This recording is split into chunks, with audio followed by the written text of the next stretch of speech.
Perfect. Okay, so we're live. So let me see if I can find myself on here now.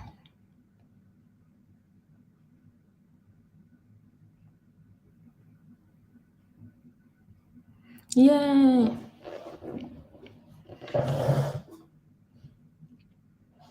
Okay, and then I just have to move my phone. Yeah, no worries. All right. Awesome. So I'm gonna start. Hi, and welcome back to the PCOS Life, where we talk all things polycystic ovary syndrome.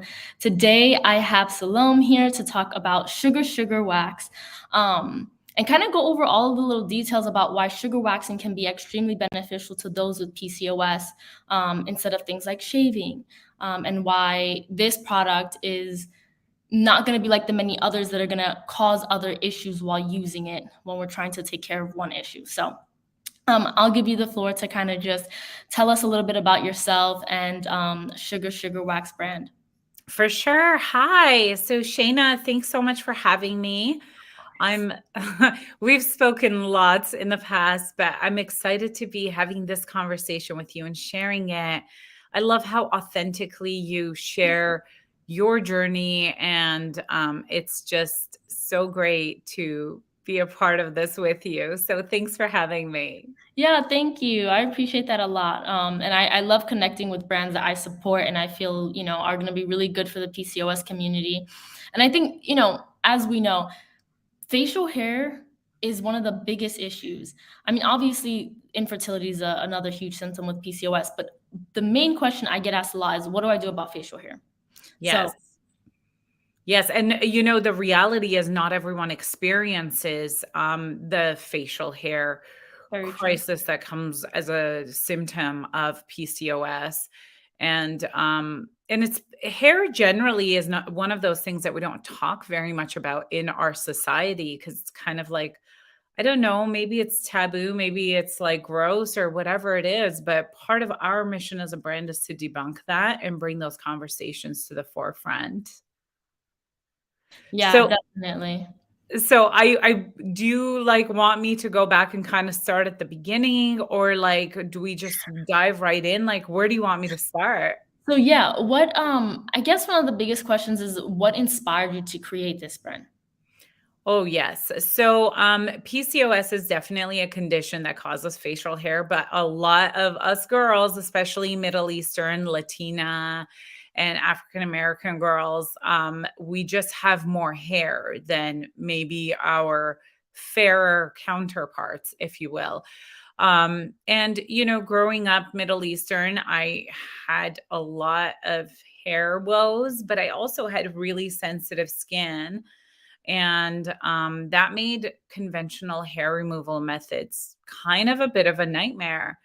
And I mean, I think that anyone who has struggled with like arm hair or like, having your mustache grow in when you're like 12 and then everyone noticing it, like can relate to there's so much like shame and just non-acceptance around facial and body hair like when it comes to women. So yeah, that's kind of what started the journey for me. Like I had literally tried every method of hair removal, the nasty toxic creams, the laser, waxing every type of wax, threading. Like I'd really thought I had done it all. And then one time when I was in Australia, I went to get my face threaded and I told the girl, the esthetician, I'm like, I have such sensitive skin that like when you start threading me, you're going to see hives. I'm going to break out. And it's normal. It goes away after like, 6 or 8 hours. And she was like, if you're so sensitive, why don't you try sugaring? And I'm like, what is sugaring? Like, I thought I had tried everything. And she said it's like a wax. And I'm like, hell no, you can't put wax on my face. I've done that before and it just rips my skin off. And then I get like this discoloration and these lines and it's not good. And she's like, well, it's not like a wax at all, but it looks like a wax. So I'm like, okay, let's do it. Let's do a little test patch. And she did a little test patch And I was amazed. Not only was it like not nearly as painful as like threading, but like my skin didn't react to it. When I came out of the appointment, I was glowing, and my husband was like, "Oh my God, did you have a facial? I've never seen your skin glow. I thought you were going to go get threading." And I'm like, "Oh my goodness, this like really happening?" So that was sort of the start of my journey of understanding sugar wax and what it can do for me as someone with sensitive skin. And that kind of led me down this path of like, oh my God, this has been life changing for me. And I bet it'll help others. And that's what kind of made me leave my career as a tech executive and start like sugar wax because I wanted everyone to just have a really simple, safe, and effective hair removal method that doesn't feel like torture. Yeah. Yeah. And I want to, so many good things. I want to touch on what you said earlier, which was that obviously high testosterone is what affects and causes women to have facial hair in PCOS. But facial hair is very normal, right? Like everyone has peach fuzz. There's going to be a bit of facial hair that's just unavoidable. And then also based on genetics, you're going to have facial hair. And it is very much one of those topics that is taboo or seen as taboo, but it's not, it's normal. And so we should Yes. be able to openly talk about these things and talk about how we overcome these things and what we do and what works best for us, without feeling shameful. So I think it's awesome that we're having this conversation, but that sugar waxing, something that's super natural, is something that we can use to help overcome facial hair, and especially obviously for those with PCOS, because we are trying to stay away from, endocrine disruptors and things that Yeah. are going to cause us to have more acne. So yeah. To kind of underscore what you said, it's true. We all, like, even girls that aren't hairy, at some point they're gonna have the extra fuzz that nobody wants it. I was surprised to learn since I started my business that there are so many different types of people, different genetics that struggle differently with hair and like Mm, yeah, so, growing up, excuse me, I thought that like white girls, cuz like they've got like blonde hair, they don't like you don't it's not as they don't. noticeable, but like a lot of them have like really thick peach fuzz, and that's kind of Mhm, where the term actually came from. And they don't like it just as much as the rest of us. However, getting back to PCOS, what's different about PCOS and people who experience the hirsutism and accelerated hair growth is that the hair is being stimulated by the androgynous hormones that are now for like making the hair grow in thicker mhm, and more rapidly. And I think that that's been the challenge. And that's why some of the more conventional methods, like shaving, it doesn't work super well. And you see it. Like, I know that a lot of people still shave, and most of the time it's because they think that that's their only option. mhm, But mhm. like, the more you shave, the more you're going to get into like, that 5 o'clock shadow. And because your hair growth in with PCOS is more accelerated. Yes, yes. And I think the other issue too is that things like waxing can be, right, hard waxing can be very irritating. Obviously, if you have high testosterone or you have more androgens than you're supposed to as a woman, there's more that comes with than just the facial hair. Obviously, then there's acne, which I did experience myself. And so to shave, or to wax on top of acne is very hard, painful. And it can leave you scarred. Yes, yes, yes, yes, very much so. And so I think that there's this idea with also sugar waxing that it's just waxing. So my next question was going to be, why specifically is sugar waxing ideal over other types of wax, or what makes it different? Totally. And that's a great question. And I think that's probably the least understood factor here. But just to kind of rewind, and I just want to talk about like shaving and waxing, and we can talk about different types of wax for a second. So, one of the things that like isn't really shared broadly and is not popular is the research that scientists have done on the impact of shaving on the skin. And one of the reasons why we have so many issues when we're shaving, like ingrown stubble, bumps, like the unevenness that happens in the skin, is because skin is actually not flat, right? It's not like this. It's not smooth. So on a microscopic level, it kind of looks like this. They're like skin scales build on top of each other, and there's like an unevenness on the texture of the skin. So when you put a flat razor on that and you strip off the hair, you're actually overstripping the skin. And what the skin's reaction is like, oh my God, because that your skin is your protective barrier. That's the barrier that keeps outside things out. And your skin overreacts by rebuilding itself far more quickly than it can or it should, which is why we get that patchiness, which is why we get ingrown hairs, because the skin is growing faster than the hair is growing, because its job is to protect you and protect your body. So that's something that hasn't really been shared too commonly with about shaving. And also, when you're cutting the hair, it's stimulating the follicle to regrow. So it's growing faster, it's growing thicker, it's growing denser. So just keep that in mind. And then I'm going to switch over to shaving or to waxing. And waxing is similar in the sense that it's overstripping your skin, but it's doing it in a different way.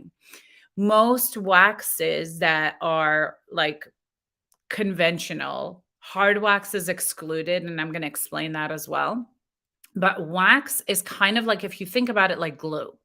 So you're putting on a layer of glue to take off the hair, but it's taking off the skin as well.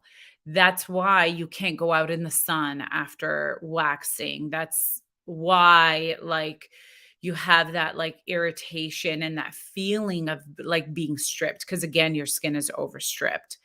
Hard wax is a little bit different in that it contracts, and which is why it's also not as effective. It doesn't get finer hairs like fuzz. And sometimes it doesn't get hairs that are like just a little bit more stubborn.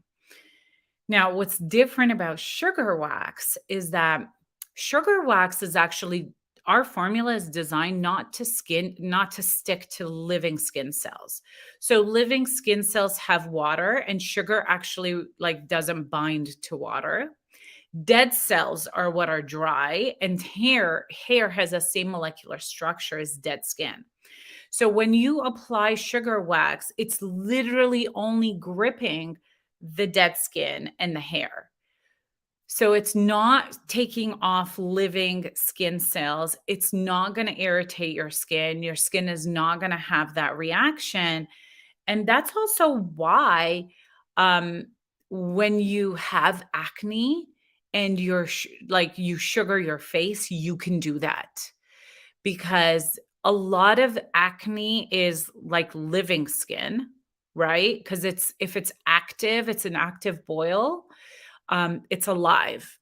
And when it's not active, it's dead. So it's actually really great for acne. We have estheticians that do sugaring facials for their clients to help with acne scarring, because you're stimulating the skin, removing the dead skin, and allowing fresh skin to kind of rebuild. Does that make sense? Yeah, that totally makes sense. And that explains why sugar waxing will be better, right, than regular waxing for those with PCOS, especially demographic who also has acne, because you're not going to be further irritating your skin, your acne, and that's super beneficial, especially for those who find themselves having to shave every single day because it grows so fast and it grows so thick. Um, I And think, if you're sugaring on a regular basis, like removing the hair from the follicle, like as soon as the hair shaft starts to come out of the skin, it actually slows down hair growth significantly. Like I used to do threading every 4 weeks, but since I started sugaring, because it's so gentle on the skin that you're not like shocking the skin while removing the hair. So the skin, again, it's not being irritated and reacting. But I used to do threading like every 4 weeks. And now when I do my sugaring facials, it's like literally 8 to 10 weeks apart. oh, wow, yeah, that's it's a lot less. A lot less time to even have to think about it, you know? Uh, Yes. I think too with waxing it always sounds to me, it always sounds kind of scary, right? Because waxing, like you're just ripping it off. And I mean, I've seen so many videos of sugar waxing and it looks so cool and people are like pulling it and then they pull it off. But my mind is always going to, well, does it hurt? Is it painful? Um, That's and a it great question. yeah. And I can't say that you don't feel anything at all, because certain hairs, especially more deeply rooted hair like bikini underarm area, that are have like those larger follicles that have a better or that have a more strong connection with those nerve endings, you're going to feel that. But like once you do it a couple of times, you don't feel it at all. And that's, I think, one of the most surprising things. You're right. When we wax, it's just kind of like, whew, right? You're like ripping it off. And you are, because you're also taking off an entire layer of skin.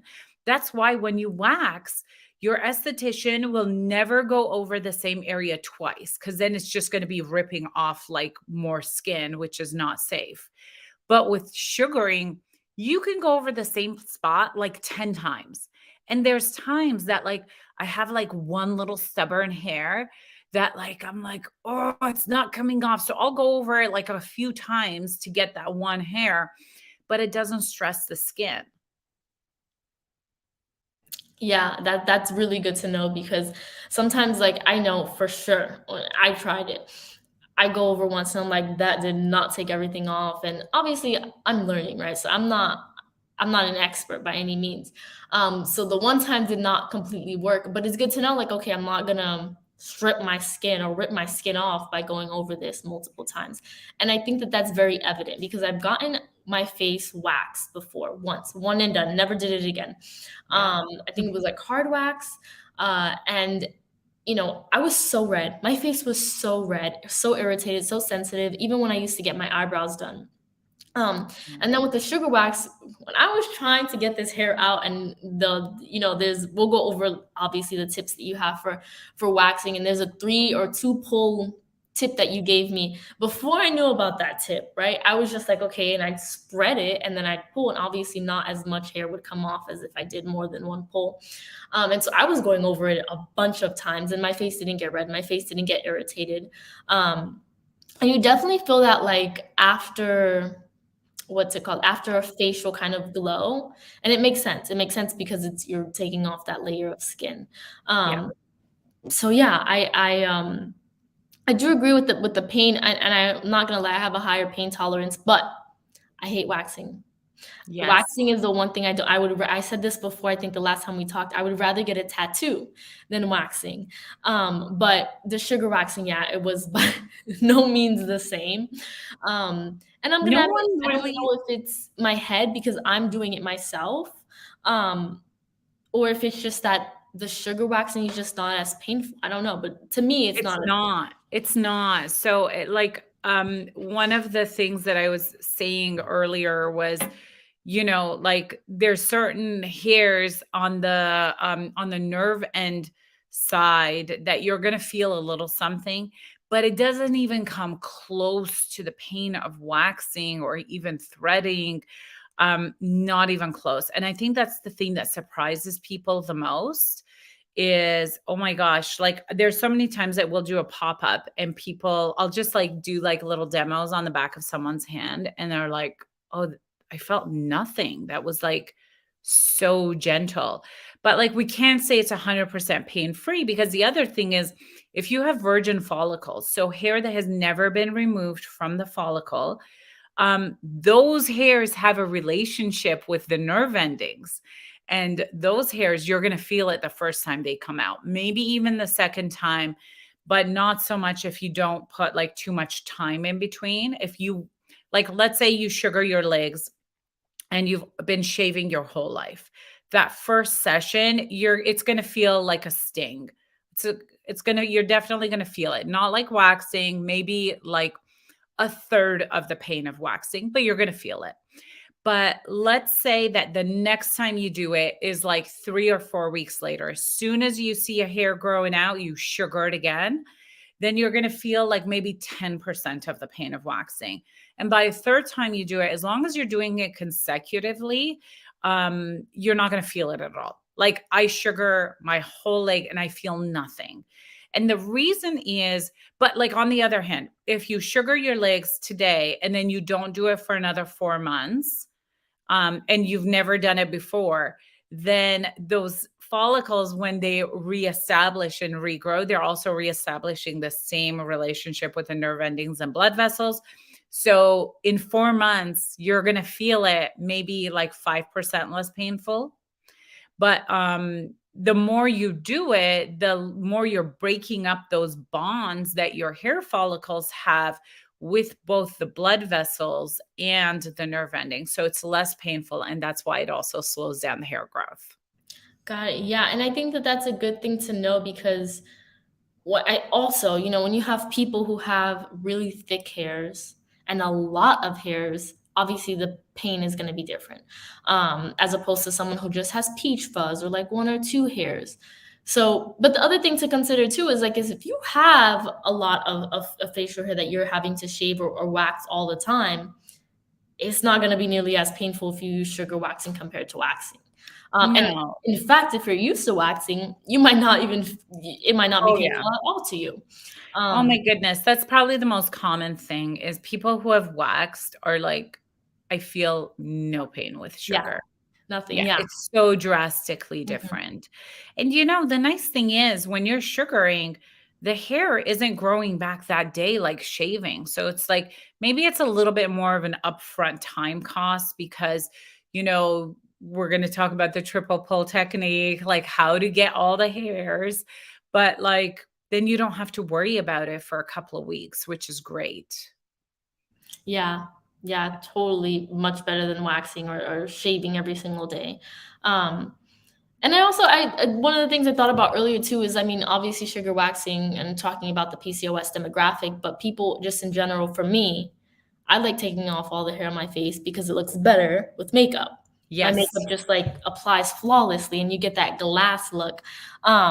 So obviously the sugar waxing is not just for people with PCOS. I just wanted to put that out there. Oh, Um, I appreciate you saying that. And I like we have customers that like are say things like they write us and say things like, I stopped using my drunk elephant mask because all I do is put on I all I do is my sugaring facial now, and that's my mask. But I don't want to take off any of the hair because for whatever reason. A lot of people think that if you take hair mm, off, it's going to grow back thicker, but mhm. that's not true. Not with sugaring. So they'll like peel it off like really slowly so that the hair doesn't come off, but it still absorbs like all the dead skin. Yes. So yeah, it's You could do that thinking about because it's not like again, it's not like the hard wax where like you're done. It's on your skin. You have no going back. You have yeah. to pull it off. So yeah, I never thought about that, but that's very true too. Yeah, and like pain is a consideration, ease of use is a consideration. Like you don't need anything else with the sugar. Like, is this a good time for me to just kind of show everybody? Yes, and I think getting into kind of the tips, I think you touched on this before, but I was gonna ask how often can you sugar wax? Oh my goodness. So when you're new to it, I recommend doing it more regularly just to slow down that hair growth, right? So, unlike waxing, where you have to wait for the hair to grow the length of a grain of rice, you don't need to do that with sugar wax. You only need it to be like visible enough. And as long as the hair above the skin is longer than the hair under the skin, you're going to be able to sugar it. So, you don't have to wait. And I suggest that if you're new to doing your own hair removal, that like the first 3 cycles of regrowth, you do it as soon as you see the hair, just sugar it off, just to slow down, just to kind of discourage that follicle from like forming those bonds again, and then, gaining strength and regrowing. It weakens the hair follicles, which is great. So I want to show you Yeah. guys. Yeah, I think that's a really important question just because PCOS, again, you have the hair growing back really fast. And with waxing, obviously your skin is too sensitive to constantly be waxing. But it's different with the sugar wax. You can, as soon as you see the hair, just wax it off again. Yeah. You don't have to live with the hair. um, but my next thing was going to be, do you have any advice for a new waxer? And I think that kind of goes into the tips that you have for waxing. For sure, for sure. Yeah, sugar waxing or sugaring. So number one, first things first, there's a learning curve. Whenever you're changing a habit, you're gonna need to learn something new. And sugaring is so simple that it's complicated. Like, I'm going to show you guys how to do it. But, like, when we're used to wax being a certain consistency, we're going to kind of apply those biases to our sugaring experience. And that's not the case. Like, one of the things that, I'll give you another example of learning and why it's important. So, about a year ago, a little bit more than a year ago, almost a year and a half ago, I learned about PFASs in our cookware, which are the forever chemicals that cause so much harm that your body actually can't detox from. So, one of the places that you find it is in nonstick cookware. So, about a year and a half ago, I threw out all of my nonstick cookware. And then now, like, all I use is like cast iron and stainless steel pans, and that's it. But like, there was a learning curve to learning how to clean cast iron, how to like cook eggs in stainless steel without them sticking to everything. So think of sugaring in the same way. It's kind of like you're forming a new healthy habit, and you have to learn a new way of doing something that you've been doing for a long time. So that's tip number one. And then some of the more practical tips. So with our sugar wax, we've actually made it so that it's super easy for anyone to use. We literally have 10-year-olds using our sugar wax. We have a whole how to sugar page on our website that takes you through step by step and then by body part. We really, really want to educate the consumer so that they're able to make better choices for themselves. Like, we talked about waxing, but like, we didn't even talk about the ingredients. And We like, did not yet, but I think that no, the ingredients is one of the biggest benefits about using specifically your sugar wax. it's literally just sugar and citric acid, I which remember you comes saying from, that even if you ate it, you'd be fine. 100%. Yes, my kids actually do eat it. Like, don't eat it after you've done sugaring because there's hair and Ew. dead skin in there because it's kind of gross. But it's totally edible and it's natural. And when you're done with it, you just throw it. Like, you could flush it down the toilet or like throw it in the compost.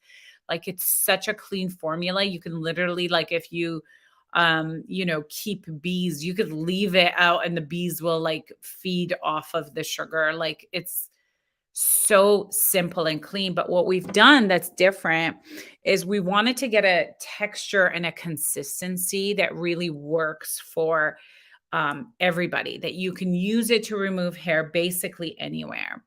So one of the most important things with sugaring, and we have like tons of tips and tutorials on our YouTube as well, But one of the important tips is consistency. Now, there's hardly any left in my jar. You can see I've been using it a lot. But like when I poke my finger in it, oh, here we go. And I can make a dent, but I have to push real hard. But I can make a dent and take my finger out and it's clean. That's the perfect consistency. Especially when you're new to it, you really, really want it to be as hard as possible, not like any other wax. Like you want it to be like tree sap, because what's going to happen is the second you apply this to your skin, it's going to soften and it's going to start melting. So start with it hard so you can really like control where you put it. Now it's going to take a little bit of effort for me to like kind of scoop out this bit in the bottom just because there's not that much left. But I also just want to show you guys something else real quick. And what's important, we talked about how sugar doesn't stick to water. And that's why we've created this powder. And this powder is also all natural. And it's made with chamomile, kale and clay, tapioca. It's like beautiful natural ingredients. It smells really good, but it's not fragrance. We actually put an essential oil blend in here that is both antiseptic in nature, so it keeps the surface of the skin clean as you're sugaring, and it's moisture absorbing. So I'm just going to do like a little demo for you guys here. So when I start, I just want to put a little bit of powder on the skin and work it in. And you want to do that because you want to absorb any of the moisture that might be on your skin. And the skin's natural reaction as you start to remove hair from the follicle is to sweat. It's how our pores actually purge toxins after the hair has been removed. So you want to keep the skin dry. And for certain areas like the upper lip, first to sweat, underarms and bikini, you want to apply a lot of powder. And you might apply powder every time you apply the sugar. So here, I've got this like little bit that I'm like kind of pinching out. And this is something important I want to mention because Shayna actually had this issue.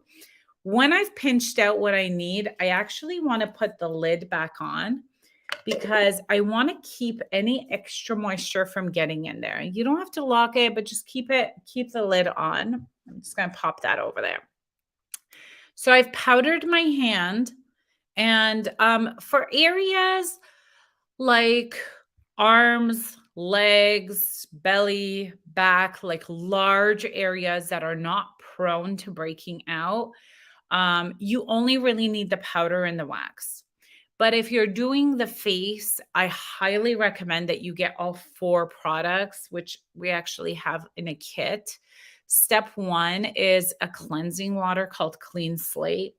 And the reason why you want to do that is that every time you remove hair from the follicle, the pore stays open for like 24 hours. And if the skin is not clean to begin with, those irritants, oils, and dirt can go into the pores and actually cause a breakout and irritation of the skin. And you don't want that. And then that's kind of like step 1. And then powder is step 2. The sugar wax is step 3. And once you're done, you can just rinse off any sugary, sticky residue. And then once you've done that, we've got this beautiful serum called the Clean Slate. And it's just like a pure plant-based hyaluronic acid serum that just plumps up those cells and just moisturizes and helps protect the skin. Okay. So kind of getting back to consistency. Do you see how I have to really make an effort to squeeze this? That's what I want because the more it holds together, the harder it is, the better I can control it. The other thing is the application. This is what Shayna was talking about earlier, because if you don't do it like this, we have it now down to a science, right? If you apply it only once, and this is what I mean. So you hold the first application because it's harder, just go a little bit slower. And you're pulling it against the direction of hair growth, right? Now, if I pull it on once and I take this off, it's going to take off maybe 30 or 40% of the hair, 50 if you're lucky. You want to give the formula some time to bind to the hair and dead skin. So I go over it 3 times. And every time I'm like really, really pressing, working it in 2, 3. The other trick is that I'm also moving the mask to the bottom so that I have a nice little lip that I could grab and flick. And I don't know if you guys can see this, but I don't have hair on my hand, but you could definitely see the dead skin. And this is like a fact of like winter. All of us just are walking around with a lot of dead skin. Yeah, This, I heard the skin. you When you heard said it. it, I heard it, and yeah, you can see the dead skin, yeah. Yeah. And, if you look at my hand, like you could, I don't know if you could see, but there's still more dead skin. So I could go over it a couple of more times if I wanted to be like really, really polished. But then what you do is you just roll it back up into a little ball and then you use it again. And you can do this 8 to 10 times. I just want to point out something. Did you see how that rolled off in the corner? That's because that skin has moisture. So I could reapply the powder. Whenever it's not sticking or it's rolling off, just reapply some powder. So I go over it 2, 3 times. This is my third time. You could go over it 4 times. There's no such thing as too much, but there's definitely such a thing as too little. And then you grab that and flick, and voila. So this little piece, I mean, this is the size that I would use when I'm doing a facial, because you want to be able to like really like get into those like smaller areas like the upper lip or like over here or over here. And the smaller it is, the better you can control it. I was gonna Oh, say that's the size that I use for my lip. It's like the perfect size. it's the perfect size. Now, if I was doing my legs, I'd use a much larger piece. The tricks I love sharing is because when you're new to sugaring, one of the things that you'll like probably experience very early on is that at some point the sugar is going to melt. You're going to keep going. You're like, oh, it's still working. It's still working. And then you hit like kind of like a tipping over point where it's now so soft that you can't, it doesn't even want to hold together for you to like flick it off. Like that won't happen. It'll come off in pieces. And then you'll end up having to like wash it off. So, one of the things that I love to recommend is if you're new to sugaring, do it like either a cooler time of day or in a cooler room in the home. Because if your environment is cool, that'll keep the sugar hard. But if you're like doing it in the middle of the day in the summer, you're running hot. So you're melting this a lot faster than you need to be. And your room is hot. Like there is actually such a thing as like it's too hot to sugar because the first application, it'll melt right Yeah, off. that was me in my bathroom that would had condensation in it because I had just gotten out the shower. Yeah, so it's warm, your body is warm because you were just in a warm, hot shower, and, like, the sugar just melts. And, one of the questions I get a lot is, like, I guess because of the waxing culture that we're in, people are like, "Am I supposed to exfoliate before I sugar?" And the answer is no, because this is an exfoliation. So just go straight to sugaring. And it's great. Like you're not going to get any like ingrown hairs. And, you could see the color of this is starting to change because it's absorbing some of that dead skin and the consistency is changing. It's becoming softer. But it's just a easy thing. Like use it as like self-care time, put on your favorite podcast, listen to one of Shayna's videos, and just like, just like some time for yourself. And I Yeah. literally sugar my whole face. I even do the bridge of the nose, not because there's any hair there, but because in the summer, especially, this is when you get the sun beating down on you. This is where you build up like a pretty heavy layer of dead skin and it just like smooths it all away. And So I actually used to take little razors and shave my face all over my face because it's like an exfoliation. It takes off like, the dead skin cells, and then my face will be like glowing. But I use the wax instead. So you use the wax, you do it all over your face, and then you have that glow, and it like even if I'm not using it for obviously like the facial hair, because I don't have facial hair on my forehead, but I use it there because it takes off that layer Yes. of dead skin. And I also wanted to say that the serum is my favorite. Like I use that not waxing or not, just Yes, me like too. serum, like, and it leaves your skin so it gives it that glass look. Yeah. So I love that serum as well. And then if I could add a tip, it would be use the powder. Don't skip on the powder ever. Like use the powder, be especially on the lip because it does Yes. sweat no matter how cold it is or where I'm doing it. So I put the powder, and then I'll pull, and sometimes I have to re-put powder, just to make sure I'm getting all the hairs. It just makes it so much easier. I think the upper lip is probably one of the hardest parts to start with. Mhm. And one of the reasons is because the hair is really, really short and the pores are really, really tight. You've got tons of nerve endings, and it's the first place to sweat. So, what I like to do with the powder is I'll actually like pour some in the lid, which I don't know where my lid went, but I'll pour some in the lid and I'll use like a blush brush and I'll just kind of like use the blush brush to work the powder in. And then it literally takes 4 applications. So when you're doing the upper lip, you want to start on the outside because you're pulling against the direction of growth, right? You go to your midline, you pull it to your midline, and then from the midline, you pull it away. And and it works so well, but sometimes I have to go over it. There's like a couple of rogue hairs and it'll take 4 applications. The upper lip is the only place that that happens. So good for you, Shayna, for And the having that upper lip success. is usually the place that feels the most painful to wax, but not with sugar waxing. Yeah. Like, I did not feel anything. Even, tweezing, like, when I use tweezers, when I do my lip, my eyes water. I hate the lip just sucks for me. But when I did the wax, it was fine. It was completely fine, so, Yeah, because yeah. you have so many nerve endings around your lips, and it's really, really natural to feel it. And that's why, like, kind of going back to your first question, like, this is why I started this company, is because, like, why do we gotta suffer just to remove hair? You know what I mean? I'm done with those days. Yeah, yeah. Um, I feel like we touched on literally all of the questions that I had. Is there anything that you would like to add that we didn't touch on?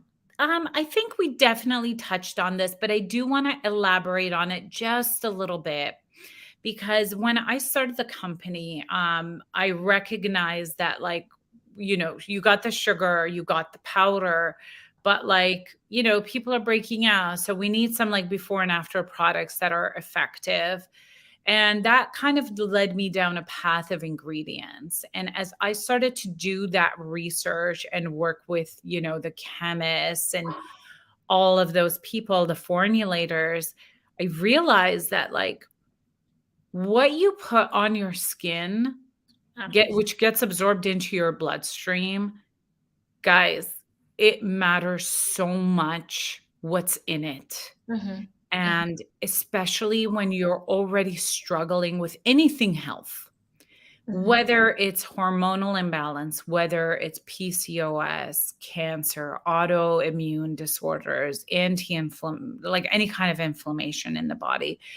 Um, what we're doing is actually a lot of our conditions are caused by the toxin overload from ingredients of products that we use every day, which is why, when you go to a waxing salon and after you get waxed, they put like a bunch of lotion on you.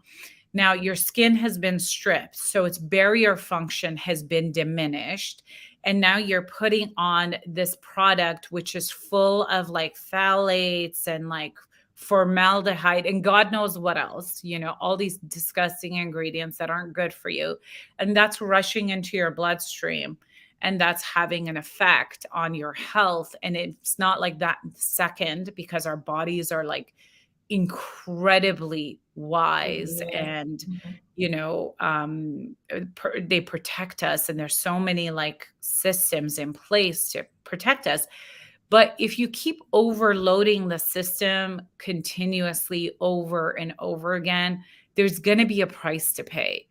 So if you're suffering from PCOS or really anything else, and you're already like your health is challenged, all I want you to do is just read ingredient lists. Yeah. Just like have a look, like right here. I've got my powder, right? Kaolin clay, baking soda, tapioca starch, chamomile, lime, grapefruit, bergamot, and frankincense essential oils. We Yeah. know what all of those things are. Yeah. When you start reading stuff and you don't know what it is, like you need to like look it up. EWG is a great source. They have tools where you could like literally scan a product and it'll Yeah, tell you. I was gonna say, I think they have an app now. You They just have an scan app. it. Yeah, you literally scan the product and it tells you like how toxic it is. Mhm. And I think, when we start healing, I mean, sure, like it's great to have sugar as a tool to like remove some of the unwanted hair and like have all these tools to deal with the symptoms. But like let's take just better care of our bodies by just being aware of what we put Mhm. on our skin. Mhm.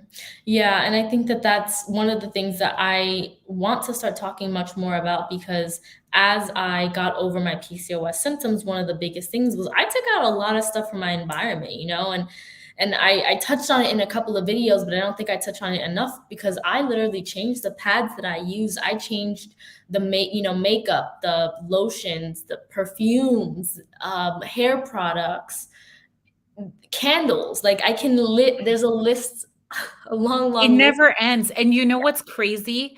Like, I have been on this journey for, like, 10 plus years, like, since Mhm, before I had my kids, and, pregnancy is one of those things that, like, makes you really look at all of these things, because all of a sudden the doctor is telling you, "Don't eat that, don't put that on your skin, this isn't safe," and you're like, "What the hell? If it's not safe for the fetus, why is it safe for me?" You know? So you start really looking at those things, and Shayna, like, to this day, I'm still making changes and edits in my life mhm, because, like, one thing that I thought was a great substitute, like, I'll give you this example. This is my most recent one, and I'm like, I can't, like, it never ends. But, like, so, like cookie sheets, like baking pans, whatever you mhm, wanna call them. So, the nonstick ones are absolute garbage. Like, they're leaching stuff into your food that you don't want in your body, period. Go look it up. Like, there's tons of studies. mhm. Like, California has passed a law to ban PFAS products, but there's so much of it. It's so prevalent. Like, I don't know when it's actually going to be enforceable or when it's going to be Yeah, successful. But like the information is out there. You don't need to hear it from us. But I switched those out and I got aluminum ones, like the real, like non-coated aluminum that bakers use. Okay, mhm. great. I feel great about this change. Lo and behold, literally last week, I learned that aluminum at a certain temperature actually, yes, it releases these particles that are highly toxic. It's still Wow. better than, the nonstick stuff. But now I'm like, okay, so now I'm getting rid of all of Cast I'm not iron. getting rid of all of it because I think at like low temperatures, aluminum is still a good Mm, choice, but just not at high temperatures. But when I'm like baking cookies or roasting vegetables, so now I'm ordering these stainless steel pans. stainless steel. Mm. Stainless steel. So, like, it's a constant journey. And this is why I'm so excited for you, Shayna, to be talking more about this stuff because these little changes that we make in our life can have a profound impact on our Yes. health. Yeah, I completely agree. And I have people who come to me, they're like, I just made this one small change. I was trying so many things and I just made this one small change and my whole life is different. And so I think these things need to be talked about much more. And I think it's so important that we truly find brands that support our health, Yes. that have clean ingredients, that we understand the background of where why the product was made and what's in it and how it can really benefit us. So I really appreciate you taking the time to sit down and talk to me and give us all these insight and tips as to how to use sugar waxing and why it's more beneficial for the PCOS community. And I just kind of want to go over the highlights as to why sugar waxing, just to summarize basically why sugar waxing is so beneficial for, obviously I talk about PCOS, but just in general over other methods of hair removal. And so we talked about it being less painful. I know pain is subjective, but it is less painful coming Yep. from me with a high pain tolerance. It's better to use for sensitive skin. With PCOS, a lot of us have acne, especially if you have high testosterone. So it's going to be much better for people with sensitive skin. It can be used over and over again, right? Like if I'm waxing, I'm like, I'm not getting this. I can use it over and over again without ripping my skin, Yep. um, in order to get all the hair.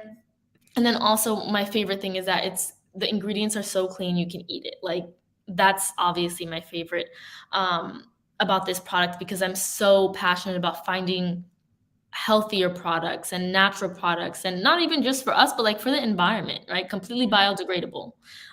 So yeah. Yeah, and biodegradable, it's hypoallergenic, so there isn't anything in here that you can have an allergic reaction to. Mhm. We don't test on animals, so it's completely all of our products are cruelty-free, which is really important. And everything that we have is packaged in glass or paper, so we try to use plastic only where it's absolutely necessary, like the lid seals, like where we have no other alternatives. But yeah, that's a great way of summarizing it. And I think one of the last thing to just kind of like the cherry on top of your summary is that it doesn't rip off your skin, which is why you can use it on sensitive skin. You don't get those like some of those side effects like ingrown hairs or like strawberry skin or any of those other things that you've experienced with like Mhm. other hair removal methods don't apply here. You can slow down hair growth, and hair definitely grows back finer and slower. Yeah. Yeah. And I appreciate this so much. And I do want to say, I want to encourage everyone to go check out your profile on TikTok, on Instagram, and also the website, because there's a lot of good insight and tips and tricks and information on there as well. Yeah, Um, sugarwax.com. yes, yes. Please go check it out. And then I just wanted to show lastly this comment, because someone had said that they transitioned to an esthetician that uses sugar waxing because less pain. Yes. So just goes to show. Uh, but yeah, I really appreciate you taking the time to sit down and talk to me. And I hope everyone goes to check your page out. And I hope to see you soon so we can talk about some more stuff. For sure. Thanks so much, Shayna, for having me. I love sharing stuff with you and your community. And this is like a big part of our mission is to make the beauty world a better place and offer much better products that Yes. are, take the environment and the health of everyone into account. And it's not just about the profits. So I hope y'all get sugaring soon. Yes. And if you want, there's a discount code. There's a link in my bio. So go check that out. All right. Thank you. Thank you. Bye.